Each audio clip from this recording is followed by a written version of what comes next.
Friends, അങ്ങനെ നമ്മൾ വേളാങ്കണ്ണിയിൽ നിന്നും മധുര മീനാക്ഷി ടെമ്പിളും കണ്ടിട്ട് തിരിച്ച് വീട്ടിലോട്ട് പോകുന്ന വഴിയാണ് കേട്ടോ.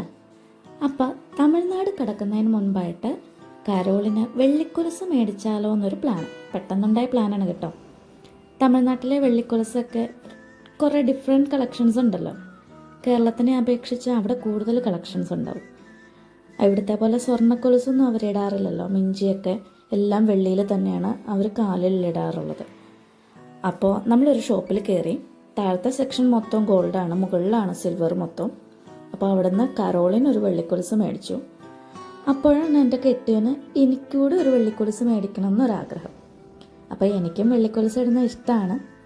അപ്പോൾ ആ ചാൻസ് നമ്മൾ നഷ്ടപ്പെടുത്തിയില്ല കേട്ടോ. പരമാവധി നമ്മളങ്ങ് അത് മുതലെടുത്ത് എനിക്കും കിട്ടി ഒരെണ്ണം. കഴിഞ്ഞ പ്രാവശ്യത്തെ ബർത്ത്ഡേക്ക് നീയക്കുട്ടിക്ക് ഞങ്ങൾ വെള്ളിക്കൊലുസായിരുന്നു മേടിച്ചത്. അതുകൊണ്ട് അവൾക്ക് ഇവിടുന്ന് വെള്ളിക്കൊലുസ് മേടിക്കാൻ പറ്റിയില്ല. അപ്പോൾ കരോളിനും എനിക്കും വെള്ളിക്കൊലുസ് മേടിച്ചിട്ട് ഞങ്ങൾ ഷോപ്പിൽ നിന്ന് ഇറങ്ങി. അവിടുത്തെ ഷോപ്പിലുണ്ടായിരുന്ന ചേച്ചിമാരൊക്കെ ആയിട്ട് കരോൾ ഭയങ്കരമായിട്ട് കൂട്ടായിരുന്നു കേട്ടോ. അവർക്ക് മലയാളം അത്ര വശമില്ല, പിന്നെ എനിക്ക് തമിഴ് അറിയാമായിരുന്നത് കൊണ്ട് കുറച്ചൊക്കെ മാനേജ് ചെയ്ത് അങ്ങനെ നിന്നു. പിന്നെ നമ്മൾ യാത്ര തുടരുകയാണ് കേട്ടോ. നമുക്ക് വീട്ടിലോട്ട് പോകണ്ടേ. അപ്പോൾ തിരിച്ചു പോകുന്ന വഴി കമ്പത്തെ കാറ്റാടിപ്പാടം കണ്ടു. കുറച്ചേരം അവിടെ ഇറങ്ങി, കുറച്ചേരം ആ കാഴ്ചയൊക്കെ കണ്ടിട്ട് അവിടെ നിന്ന് നമ്മൾ കമ്പം മെട്ട് വഴിയാണ് പോണത്. അപ്പം മെട്ടെത്തുന്നതിന് മുമ്പായിട്ട് നമുക്ക് വഴി സൈഡിൽ തന്നെ ചിൽബെറി എന്ന് പറഞ്ഞിട്ടൊരു ഹോട്ടൽ ആൻഡ് റിസോർട്ട്, അവിടെ ജസ്റ്റ് ഒരു ഷോപ്പാണ്.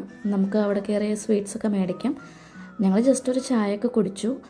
പിന്നെ അവിടെ നിന്നുള്ള വ്യൂ ഉണ്ടല്ലോ, എൻ്റെ അമ്മോ, നല്ല മഞ്ഞും കാറ്റും തണുപ്പും നല്ലൊരു വ്യൂ ആണ് കേട്ടോ. കമ്പം മുഴുവൻ ഇവിടെ വന്നു കഴിഞ്ഞാൽ കാണാൻ പറ്റും.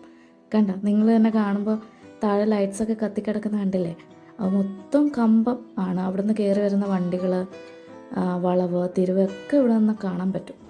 അപ്പം നമ്മുടെ യാത്ര ഇങ്ങനെ അവസാനിച്ചിരിക്കുകയാണ്. അപ്പം എല്ലാവർക്കും നല്ലൊരു ദിവസം ആശംസിക്കുന്നു. ബായ്.